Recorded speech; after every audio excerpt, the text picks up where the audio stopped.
Assalamualaikum warahmatullahi wabarakatuh. Allahu Akbar, Allahu Akbar, Allahu Akbar. Allahu Akbar, Allahu Akbar, Allahu Akbar. Allahu Akbar, Allahu Akbar, Allahu Akbar.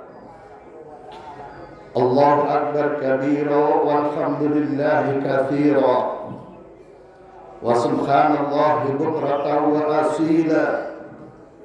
La ilaha illallah wallahu akbar. Allahu akbar walillahil hamd. Alhamdulillahi wahdah, sadaqa wa'dah, wa nasra 'abdah, wa 'azza jundahu, wa hazama al-ahzaba wahdah. Asyhadu an la ilaha illallah wahdahu la syarika lah, wa asyhadu anna Muhammadan 'abduhu wa rasuluhu la nabiyya ba'dah. Allahumma salli wa sallim wa barik ala sayyidina Muhammadin wa ala alihi wa sahbihi ajma'in. Qala Allah ta'ala fil Qur'anil Karim, a'udzu billahi minasy syaithanir rajim. Bismillahir rahmanir rahim. Wa idibtala Ibrahim rabbuhu bikalimatin fa'atammahun. Qala inni ja'iluka lin-nasi imama. Wa qala an-nabiy sallallahu alaihi wasallam, khairun nas anfa'uhum lin-nas.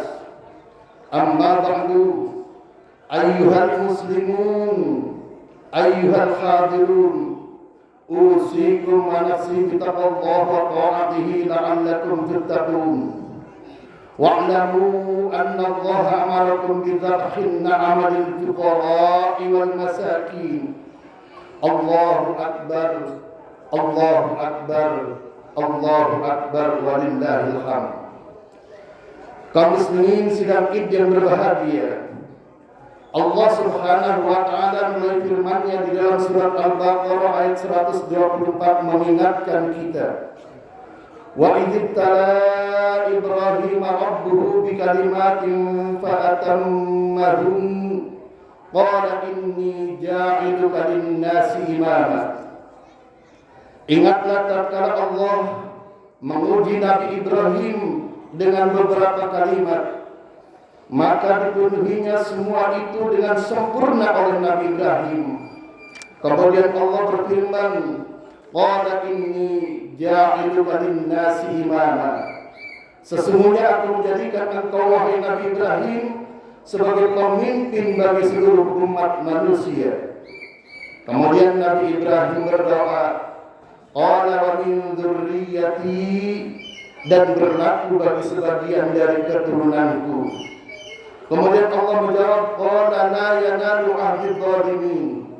Kemudian Allah berfirman, qala la yanalu ahdi dzalimin. Benar wahai Ibrahim, tetapi janjiku tidak berlaku bagi orang-orang yang zalim. Kaum muslimin sidang yang berbahagia, ujian itulah kata kunci yang harus kita pahami, bahwa untuk menjadi pemimpin linnasi imama, menjadi pemimpin umat manusia, tidak lepas dari ujian dan ujian. Dalam ujian dia Nabi Ibrahim pernah hijrah dari negerinya, dan tatkala Nabi Ibrahim menemukan kebenaran dan menyuarakan kebenaran di hadapan Raja Namrud, Nabi Ibrahim menolak untuk menyembah berhala. Nabi Ibrahim menolak bekerja sama dengan Raja Namrud. Namun kemudian Nabi Ibrahim dihukum bakar oleh Raja Namrud. Namun Nabi Ibrahim tetap teguh pendirian dan tetap menyuarakan kebenaran. Tidak cukup sampai di situ ujian kepada Nabi Ibrahim. Allah menguji kembali Nabi Ibrahim dengan perintah menyembelih putranya yang bernama Ismail. Dan tatkala pedang Nabi Ibrahim hendak digerakkan, hendak digorokkan untuk menyembelih Nabi Ismail. Wa fadainahu bidzibhin adzim. Allah ganti dengan domba besar sehingga Nabi Ismail selamat. Yang tersembelih adalah domba besar itu. Allahu Akbar, Allahu Akbar, Allahu Akbar, walillahil hamd. Begitupun Nabi Muhammad untuk menjadi pemimpin umat, linnasi imama. Ia dimusuhi dan bahkan diusir dari kota Makkah. Setelah berbagai tawaran dan bujukan serta rayuan yang ditawarkan oleh kaum Quraisy, oleh bangsawan Quraisy kepada dirinya, kepada Nabi Muhammad, semuanya ditolak oleh Nabi. Dan tawaran yang dilakukan oleh tokoh Quraisy, Utbah bin Rabi'ah, orator ulung dari kaum kafir Quraisy, dengan kata-kata yang lembut dia mengemukakan, ya ibna akhi, wahai putra saudaraku, id kunta innama turidu bima jitta bihi min hadzal amri ma'lam. Jika dari dakwahmu yang engkau inginkan itu harta, jika dari perjuanganmu yang engkau perjuangkan itu harta, yang engkau inginkan itu harta, kata Abul Walid Utbah bin Rabi'ah, jama'na laka min amwalina hatta takuna aktsaruna malan. Akan kami kumpulkan, akan kami himpun harta-harta kami, dan kemudian kami serahkan kepadamu wahai Muhammad, hatta takuna aktsaruna malan, sehingga engkau Muhammad menjadi orang yang terkaya, aktsaruna malan, orang yang terkaya di antara kami, asalkan engkau memperhatikan dakwahmu wahai Muhammad. Utbah bin Rabi'ah tidak henti pada tawaran harta, ia melanjutkan dengan tawaran yang kedua. Muhammad, wa in kunta turidu bihi syarafan, jika dari tujuan dakwahmu, dari tujuan risalahmu yang engkau inginkan itu kehormatan, yang engkau inginkan itu kemuliaan, yang engkau inginkan itu status sosial, sawwatnaka ay ja'alnaka sayyidan, akan kami jadikan engkau sebagai pemimpin kami, akan kami jadikan engkau sebagai sayyid kami, hatta la naqra amrun dunat, sehingga tidak ada perkara satu apapun yang diambil keputusannya tanpa melibatkan engkau Muhammad. Tokoh Quraisy yang bangsawan itu tidak berhenti pada sampai tawaran yang kedua. Ia menawarkan tawaran yang ketiga yang lebih menggiurkan dari tawaran yang pertama dan tawaran yang kedua. Tawaran yang ketiga adalah, wa in kunta turidu bihi mulkan, jika dari dakwahmu yang kau inginkan itu kekuasaan, yang kau inginkan itu kerajaan, yang kau inginkan itu menjadi presiden. Wa in kunta turidu mulkan, jika yang kau dakwahkan itu menginginkan kekuasaan, jabatan, kerajaan, malaknaka alaina, akan kami engkau angkat engkau Muhammad sebagai raja kami, akan kami angkat engkau sebagai pemimpin kami, akan kami angkat engkau sebagai penguasa kami. Allahu Akbar, Allahu Akbar, Allahu Akbar, walillahil hamd. Saat ini kaum Quraisy bertuhankan, saat itu kaum Quraisy bertuhankan kepada sejumlah patung-patung, sejumlah berhala-berhala yang ada di sekeliling Ka'bah, yang dalam riwayat dijelaskan ada 360 berhala. Sejumlah itulah sesembahan kaum Quraisy, sejumlah itulah tuhan-tuhan kaum Quraisy. Sehingga tatkala Nabi Muhammad SAW mengajak menyembah hanya kepada Tuhan yang satu, mengajak menyembah hanya Tuhan yang tunggal, Tuhan yang esa, Nabi Muhammad dianggap sebagai orang Quraisy sebagai orang yang sakit, yang tidak waras, orang yang kemasukan jin dan kemasukan makhluk halus, sehingga Nabi harus dihormati, harus diobati, harus diruqyah. Maka Utbah bin Rabi'ah menawarkan tawaran yang keempat, wa in kana hadzal ladzi ya'tika ra'iyan minal jin, jika yang merasuki tubuhmu Muhammad itu makhluk halus, ya'tika ra'iyan minal jin, yang masuk ke dalam tubuhmu adalah makhluk jin, makhluk halus, la tastati'u raddahu an nafsika, sedang engkau Muhammad tidak sanggup mengusirnya, tidak sanggup menyembuhkannya. Talabna laka tibba, akan kami carikan tabib, akan kami carikan paranormal yang paling sakti, wa badanna fihi amwalina, dan akan kami biayai dari harta kami berapapun biayanya, hatta nubi'aka minhu, hingga engkau sembuh, hatta nubi'aka minhu, hingga kami dapat menyembuhkan dirimu, hatta yudawa minhu, hingga engkau Muhammad total sembuh dari penyakit itu. Hadirin kaum muslimin sidang rahimakumullah. Setelah Uqbah bin Rabi'ah, perwakilan tokoh Quraisy, menyampaikan 4 tawaran kepada Nabi Muhammad dengan maksud agar menghentikan dakwah Muhammad, dakwah Islam, dengan tawaran-tawaran yang luar biasa. Yang pertama, jika dakwahmu yang kau inginkan adalah harta, yang kau cari adalah harta, jama'na kami amwalina, akan kami kumpulkan seluruh harta-harta kami, hatta takuna aktsaruna malan, sehingga engkau Muhammad akan menjadi orang yang terkaya di antara kami. Yang kedua, jika dari dakwahmu yang kau inginkan itu syarafan, kemuliaan, kehormatan, ja'alnaka sayyidan, akan kami jadikan engkau sebagai pemimpin kami, akan kami angkat engkau sebagai orang yang terhormat, yang paling dihormati di antara kami.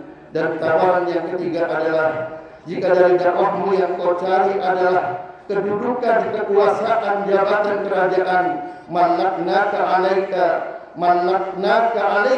akan kami angkat engkau Muhammad sebagai raja kami. Hadirin kaum muslimin sidang subuh, sidang Id rahimakumullah. Dan yang terakhir, jika engkau sakit terganggu oleh guna-guna, oleh sihir dan makhluk halus, akan kami carikan tabib untuk menyembuhkanmu, berapapun biayanya, hingga engkau sembuh, hatta yudawa minhu. Hadirin sidang Id rahimakumullah. Allahu Akbar, Allahu Akbar, Allahu Akbar, walillahil hamd.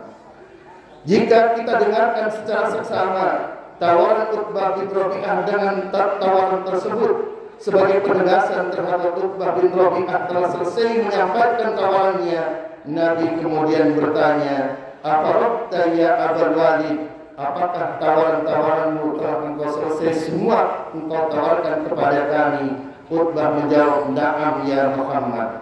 Lalu kemudian Nabi menjawab, "Na'am ya Muhammad." Nabi Uqbah menjawab, "Na'am ya Muhammad." Betul wahai Muhammad. Lalu kemudian Nabi bersabda, "Fasma' minni." Sekarang giliranku menjawab tawaran-tawaranmu. Kemudian Nabi membaca Quran surat Al-Fussilat ayat 1 sampai ayat 5. Hamim, tanzilun minar rahmanir rahim, kitabun fussilat ayatuhu Qur'anan Arabiyyan liqaumin ya'lamun, basyiran wa nadhiran fa'arada aktsaruhum fahum la yasma'un, sampai dengan ayat sabda Allahu Akbar, Allahu Akbar, walillahil hamd. Kaum muslimin sidang Id rahimakumullah. Artinya, pertama, jika tujuan dakwah Nabi mendakwakan Islam itu tujuannya harta, maka tatkala ditawari harta dengan tawaran harta yang sangat banyak, menjadi orang yang terkaya di kota Mekah, maka tentu Nabi akan menerima tawaran-tawaran itu dan berhenti mendakwahkan Islam. Yang kedua, jika tujuan dakwah Nabi itu adalah kemuliaan dan kehormatan, maka tawaran kemuliaan dan kehormatan ja'alnaka sayyidan akan dijadikan pemimpin, maka tentu Nabi akan berhenti mendakwahkan Islam. Yang ketiga, jika tujuan dakwah Nabi itu kekuasaan atau jabatan, ingin menjadi raja dengan segala fasilitas yang mewah dan banyak istri, maka tawaran kerajaan terhadap Nabi akan diterima oleh Nabi dan Nabi akan menghentikan dakwah Islamnya. Hadirin kaum muslimin sidang Id rahimakumullah. Oleh karena tujuan dakwah Nabi bukan harta, bukan kehormatan, bukan kekuasaan, dan bukan ingin menjadi raja, maka semua tawaran-tawaran itu ditolak oleh Nabi dengan lembut dan santun dengan membacakan Quran surat Al-Fussilat ayat 1 sampai 5 hingga ayat 3. Nabi menolak semua tawaran-tawaran Uqbah bin Rabi'ah. Allahu Akbar, Allahu Akbar, Allahu Akbar, walillahil hamd. Nabi Muhammad SAW telah tiada, sahabat Nabi pun telah tiada, para tabi'in pun telah tiada, dan kini yang ada tinggal para ulama. Sebagaimana sabda Nabi Muhammad sallallahu alaihi wasallam, al-ulama'u warathatul anbiya. Para ulama adalah pewaris dan penerus dakwah Islam setelah para nabi telah tiada, setelah para sahabat telah tiada, dan setelah para tabi'in tiada. Dan tugas dakwah Islam itu, tugas menyampaikan Islam itu, hari ini dan seterusnya akan selalu berada di para pundak ulama. Disinilah tugas berat para ulama, para kiai, para tuan guru dan para ustaz, para ajengan. Oleh karena itu bukan tidak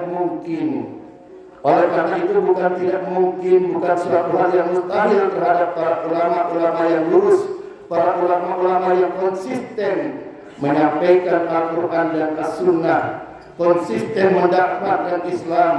Tawaran-tawaran berupa harta, tawaran-tawaran berupa kehormatan, tawaran-tawaran berupa kekuasaan, tawaran-tawaran berupa jabatan akan ditawarkan oleh mereka kepada para ulama yang terus menyuarakan kebenaran, mengesahkan Allah, menyampaikan bahwa setelah kehidupan di dunia akan ada kehidupan akhirat.